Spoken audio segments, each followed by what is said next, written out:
Believe it or not, at the time of this recording, Louis Lacey is still working for the Dalton Police Department. Although he's been fired, he is still showing up for work. Yeah, I can't believe it either. But we're going to talk about that, and we're going to talk about Lacey's lawyer. He has some arguments, which evolves around the legality of Lacey's leave and continuing withholding of his pay. We'll examine that, and we'll talk about his arraignment because he hasn't been arraigned yet to see if he continues to walk around with a badge and a gun and that Tahoe and continues to work for the Dalton Police Department. So let's get into it. But right here, the lawyer for Louis Lacey, his name is Geo Filter. I hope I'm pronouncing that right. He says right here that the village trustees lack the authority to place Lacey on leave and his client should get paid. This is all about trying to get paid at this point. I think he has more pressing matters to deal with, especially with the feds, but he thinks the village trustees do not have the authority to fire his client. They're operating in a way that, in my opinion, is not legal. Sketchy said the lawyer is the one who signs the checks. So he said Lacey continued to work last week despite a vote by the trustees to put him on leave. He said he did not know if Lacey was still reporting for work. Lacey is still working for the Dalton Police Department as of this recording. He said his client has been told by Freeman that he is on administrative leave, but the attorney was not aware of any directive firing Lacey. Lacey was indicted Monday on federal bankruptcy fraud charges, alleging he lied under oath in a scheme to hide assets and income from creditors to avoid paying more than $40,000 in a lawsuit settlement. According to the indictment, Lacey has filed numerous personal bankruptcy cases in Chicago beginning in the 1980s. I believe Louis Lacey has filed for bankruptcy 9 times. So 50 Cent was shot 9 times. Louis Lacey filed for bankruptcy 9 times. The first filing was in 1984. I was actually born in 1984. I'll be turning 40 next month. So 40 years ago, he's been just racking up those bankruptcies. And the most recent one was in 2020. And the reason why he's in so much trouble is the 2 recent petitions filed in 2019 and 2020 automatically stayed enforcement of a settlement agreement Lacey had reached in 2017 with a plaintiff in a lawsuit in a state court. According to the suit, Lacey visited a woman and convinced her to give him tens of thousands of dollars from her husband's life insurance payout. So back in 2012, Louis Lacey was involved in a lawsuit related to the death of a man in Dalton.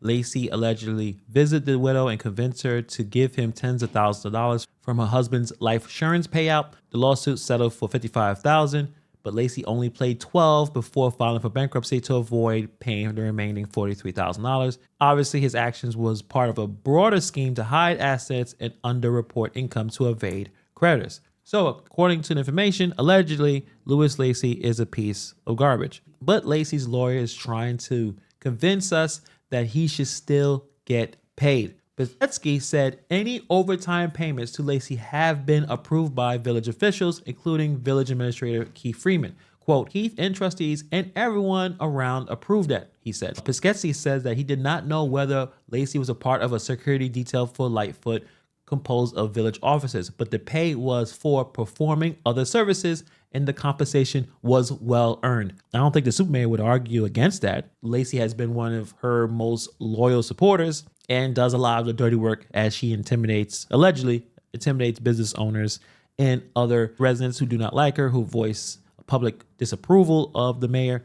So I'm sure, according to Tiffany Henyard, he is worth every penny. Also noted the time of the Lori Lightfoot report and Lacey's leave. Quote, Lightfoot reports come out and all of a sudden my client is placed on some sort of leave. He said, they don't have the power to fire him. Then there's more of a recap of the crazy amount of money that Lacey has received over the last couple of years. Lightfoot said that Lacey has received overtime pay of nearly $216,000 from the fiscal year 2022 through fiscal 2024 and the first 3 months of the current budget year. And Lacey's lawyer sent a letter to Michael McGrath and the firm Alderson. These people represent the village. The firm is advising village trustees on legal and other matters, but it said it has not been paid by the village for the work has been billed. It's been a few years since Alderson and those guys have been paid. So despite these allegations, Lacey wants to continue to work for the Dalton Police Department to make that sweet, sweet overtime income.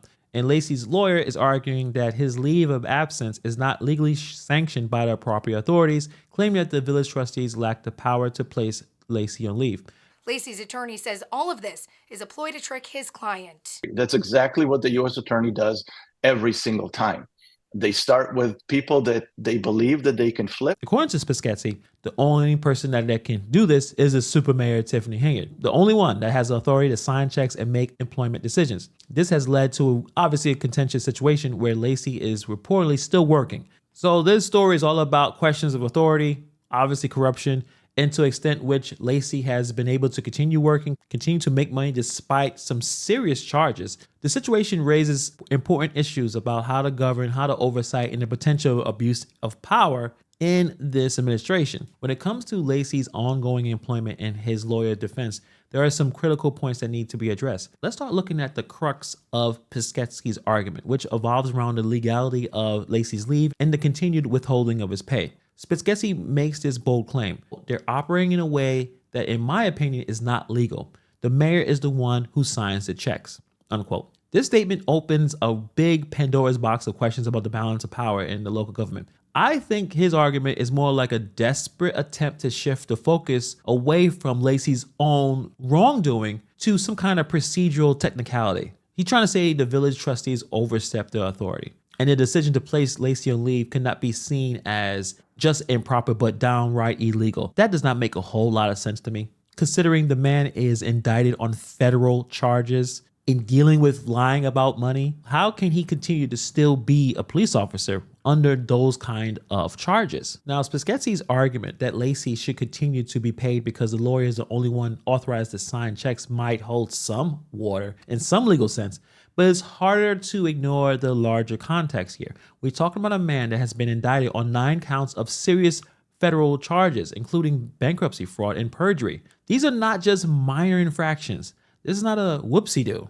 These charges can land Lacey in prison up to 5 years per count, 9 times 5. Given the seriousness of these charges, the fact that Lacey was still working, drawing a paycheck from the village of Dalton is actually astounding to me. It's hard to be surprised during these situations, but it's surprising to me. It suggests a level of protectionism and cronyism because he is still loyal to Tiffany Henyard. Even though at this point I know he's probably snitching, but this type of thing just undermines the public trust of the people. If he's supposed to be on leave, why is he still trying to collect a check? Well, because he is being protected by the mayor. And if you are a resident of Dalton and you saw all of those charges on Lacey, how can someone face such severe allegations and continue to operate in a position of public trust? And obviously we cannot overlook the role of Super Mayor Tiffany Henyard in this situation. Lacey's defense hinges on the idea that the mayor, not the trustees, has the ultimate authority over employment decisions.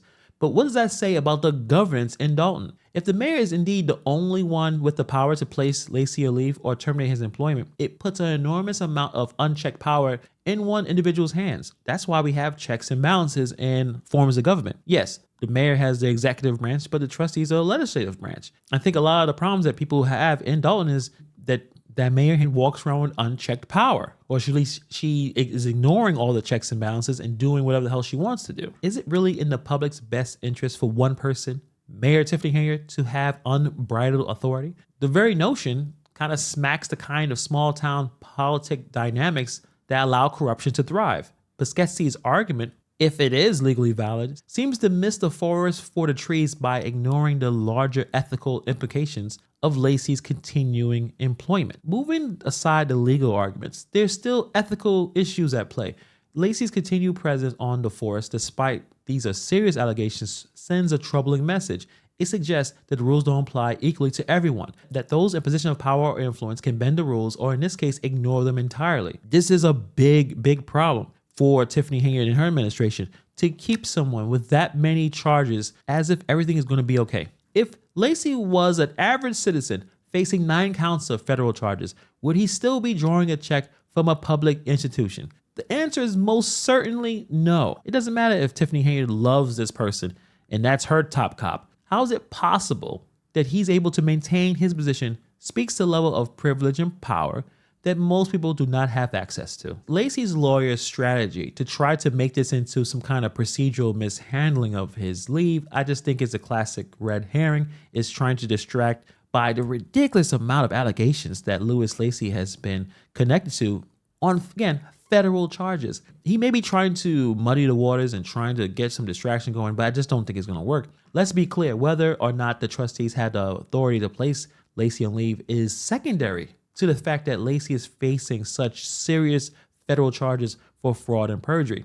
These are crimes that go into the heart of his integrity and his ability to serve in a position of public trust. Now, Sketchy's argument may hold up in the courtroom, but in the heart of public opinion, especially when you are a mayor and you're running for office, public opinion, this is going to definitely be a big hit on whatever is left of Tiffany Henyard's reputation. But we'll see what happens because he will be formally arraigned tomorrow. So he will be getting his marching orders on what he's allowed to do, such as carry a gun, have a badge, etc. And we'll finally see some, maybe not necessarily conclusion to the situation, but we'll see if he continues to still operate as an official for the Dalton Police Department. Let me know what you guys think about this story. Put in the comments below. Thank you for taking time to watch this video, and I'll see you guys in the next video.